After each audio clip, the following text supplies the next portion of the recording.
1 week ago నాకు తను ఏదో వాళ్ళు మూవీ ప్రొడ్యూస్ చేస్తున్నారు, I you interested in acting అని టెక్స్ట్ చేయడం జరిగిందండి. అతనే టెక్స్ట్ చేశారు, ఫస్ట్ అతనే అప్రోచ్ అయ్యారు.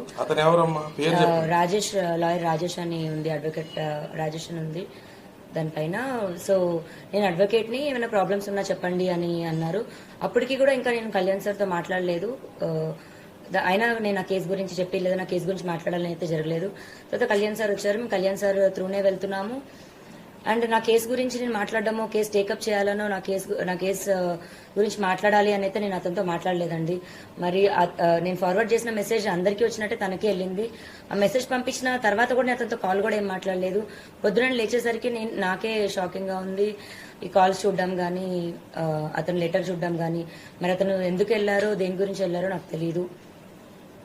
ఆయన నాతో మాట్లాడినప్పుడైతే నాకు చెప్పారు, అండ్ గ్రౌండ్స్ లో నీ కేసు నిలవదు, నీకు అన్ని తప్పుడు సెక్షన్స్ పెట్టారు అనుకుంటూ అయితే నాకు చెప్పారు. అది మరి నేను బ్లాక్ మెయిల్ గా తీసుకోవాలో లేకపోతే నా మంచి కోరు చెప్పారో నాకు తెలీదు. నేను మంచి కోరుతున్నానని చెప్పుకుంటూనే నాకు ఆల్రెడీ డిప్రెస్డ్ గా ఉన్న నేను ఇంకా మా మాటలకి ఇంకొంచెం నేను డిప్రెస్ అయ్యాను. ఎందుకు ఆత్మహత్య చేసుకోవాలని అనుకున్నారు? ఏం జరిగింది? ఆల్రెడీ మీరు ఫైట్ చేస్తున్నారు, పోలీస్ స్టేషన్ లో కంప్లైంట్ ఇచ్చారు, కేసు కూడా నమోదైంది. అయినప్పుడు కూడా మీరు సూసైడ్ ఎందుకు చేసుకోబోయారు? నాకు ఈ ప్రపంచంలో అన్నిటికంటే ఎక్కువ రాజేనండి. ఆ రాజు కోసమే నేను ఫైట్ చేస్తున్నాను. వస్తాడో రాడో తెలీదు, వస్తాడని నమ్మకంతో ఫైట్ చేస్తున్నాను. నా ప్రేమ నిజమైతే వస్తాడు అన్న ఒక హోప్ తోనే ఉన్నాను. అలాంటి ఒక టైంలో నేను వచ్చి ఫైట్ చేస్తుంటే రాజని నేను చూడాలో, లేకపోతే ఇటు సొసైటీ చేసే మాటలకి చూడాలో, థంబ్నెయిల్స్ చూడాలో, కమెంట్స్ చూడాలో, ఇవన్నీ నేను తట్టుకోలేకపోతున్నాను. దీనికి తోడు ఈ లాయర్ నేను మాట్లాడిన మాటలకి వాళ్ళ పేరెంట్స్ అప్రోచ్ అయ్యారంట. మరి వాళ్ళ పేరెంట్స్ త్రూ చూస్తున్న లాయర్ మరి మాట్లాడారు, వాళ్ళ పొద్దున సపోర్ట్ ఎందుకు అని మాట్లాడారు. ఇప్పుడు ఇందాక వీడియోలో మరి నన్ను తిడుతూ మాట్లాడుతున్నారు. ఒక హాఫ్ అన్ అవర్ లో ఒక మనిషి మైండ్ సెట్ అలా మారుతున్నప్పుడు ఇంత బాధపడుతున్న నేను నా మైండ్ సెట్ ఎందుకు డిప్రెషన్ లోకి వెళ్ళనండి? 10 సంవత్సరాల నుంచి ఒక మనిషి పొద్దున లెగిస్తే సాయంత్రం నా లాస్ట్ చూపు అతను అవుతాడు. ఇంట్లో ఎంటీ ఇల్లు అయింది నా హౌస్. ఫస్ట్ కంప్లైంట్ లో మీరు రాజ్ తరుణ్ పైన చర్యలు తీసుకోకుండా తను నాతో కలిసి ఉంటే చాలు అన్నారు.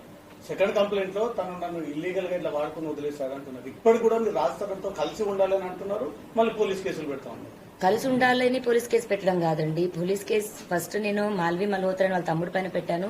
నన్ను బెదిరించారు. అది కూడా ఇంకా కంప్లైంట్ ఒక్కసారికి రాలేదండి. ఇప్పుడు వాళ్ళు ఉన్న 6 months అంటే నాకు విషయం తెలిసిన 6 నెలల తర్వాత ఇంకా నేను భరించలేక బయటికి రావడం జరిగింది.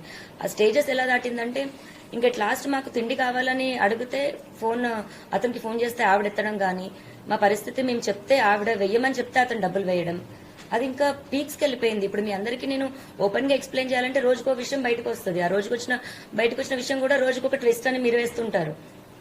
ఇది ఒక్క రోజుది కాదండి, సంసారంలో ఇంకా అందరికీ జరిగినట్టే జరుగుతాయి. అండ్ ఆ మనిషి కావాలి అని అడిగాను నేను, అంతే.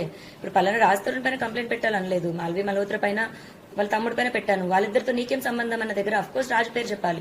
అలా అక్కడ రాజ్ తరుణ్ పేరు అనేది వచ్చింది, కానీ రాజ్ తరుణ్ పైన కంప్లైంట్ పెట్టాలని నేను అనుకోలేదు. అది ఫస్ట్ కంప్లైంట్ పెట్టినప్పుడు అది రాసిచ్చాను. ఆ రాసిచ్చిన దాంట్లోని మాల్వి మల్హోత్రా చార్ట్ చూపించి రాసిచ్చాను నేను.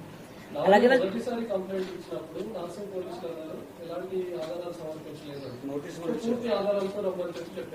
సెకండ్ టైం మీకు వెళ్ళినప్పుడు ఆల్మోస్ట్ 150+ ఫోటోగ్రాఫ్స్ అన్ని కూడా మీరు సబ్మిట్ చేసినట్టుగా తెలుస్తుంది. ఇప్పుడు నార్సింగ్ పోలీసులు ఏ విధంగా వ్యవహరిస్తున్నారు? రాజ్ తరుణ్ కాంటాక్ట్ అవుతున్నామని ఏమైనా చెప్తున్నారా? రాజ్ తరుణ్ పైన కేసెస్ పెట్టామని ఏమైనా చెప్తున్నారా? రాజ్ తరుణ్ అందులో తీసుకుంటామని అసలు నార్సింగ్ పోలీసులు ఏం చెప్తున్నారు? నేను ఫస్ట్ కంప్లైంట్ పెట్టినప్పటికీ ఈవినింగ్ 7-8 అయిపోయిందండి. సో నాకు రిసిప్ట్ ఇవ్వడం కానీ అవేమీ జరగలేదు. అఫీషియల్ గా నేను రిసిప్ట్ కలెక్ట్ చేసుకున్నాక పోనీ ఎఫ్ఐఆర్ అన్నది దానికో ఎవిడెన్స్ అన్నది ఇస్తాము. రెండో రోజుకి తెల్లారుజాము నుంచి మీడియాలో ఎలా వచ్చిందో మీ అందరికీ తెలుసు. ఆ డే నాకు బయటికి రావడానికి అంతా కూడా నేను ప్రిపేర్డ్ లేను. ఫస్ట్ నేను మీడియా ముందుకి అంత ప్రెస్ మీట్, ఇప్పుడు ఇంత ప్రెస్ మీట్ వచ్చినప్పుడు కూడా నేను ఎలా వణికాను అన్నది మీ అందరికీ తెలుసు. నేను కెమెరాస్ కి అంత అలవాటు లేదు నాకు. అండ్ ఇప్పుడు ఎవిడెన్స్లు 12 ఏళ్ల ఎవిడెన్స్లు తీయాలంటే ఒక్క రోజులో నేను రెడీగా ప్రిపేర్డ్ గా లేను కదండి. నాకు 1-2 days టైం పడుతుంది. ఆ 1-2 days టైం తీసుకొని ఎవిడెన్స్లు ఇచ్చాను.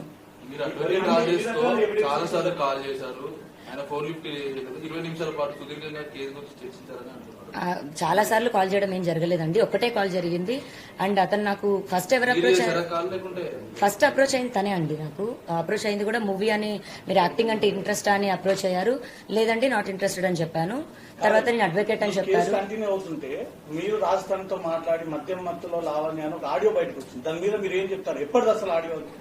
ఇప్పుడు మళ్ళీ నా పోరాటం ఒకటవుతుంటే ఈ ఒకదానిపైన ఒకటి కేసు ఒకదానిపైన తర్వాతనే ఒకటి రాజస్థాన్తో మారేటప్పుడు అట్లా లేదండి. అది లాస్ట్ ఇయర్ సెప్టెంబర్ దండి ఆడియో. అది లాస్ట్ ఇయర్ సెప్టెంబర్ నుంచే నేను మెంటల్ గా ఇల్లని ప్రూవ్ చేయాలి అని ట్రై చేస్తున్న టైంలోని 3 రోజులు నాతో అతను చేసిన ఏదైతే బిహేవియర్ ఉందో అప్పుడు నేను ఇంకా తట్టుకోలేక బర్స్ట్ అయ్యి నేను రియాక్ట్ అయ్యి నేను అలా అతను నాకు చేసిన బిహేవియర్ ఇన్సిడెంట్ తర్వాత కాలండి, ఈ బొగ పగిలిన ఇన్సిడెంట్ తర్వాత కాలేదు. లావణ్య ఇందాక క్వశ్చన్కి సమాధానం నాసిక్ పోలీసులు అసలు చర్యలు తీసుకుంటా ఉన్నారా లేదా? మీకు ఎలాంటి భరోసా ఇచ్చారు? అసలు రాజ్ తరుణ్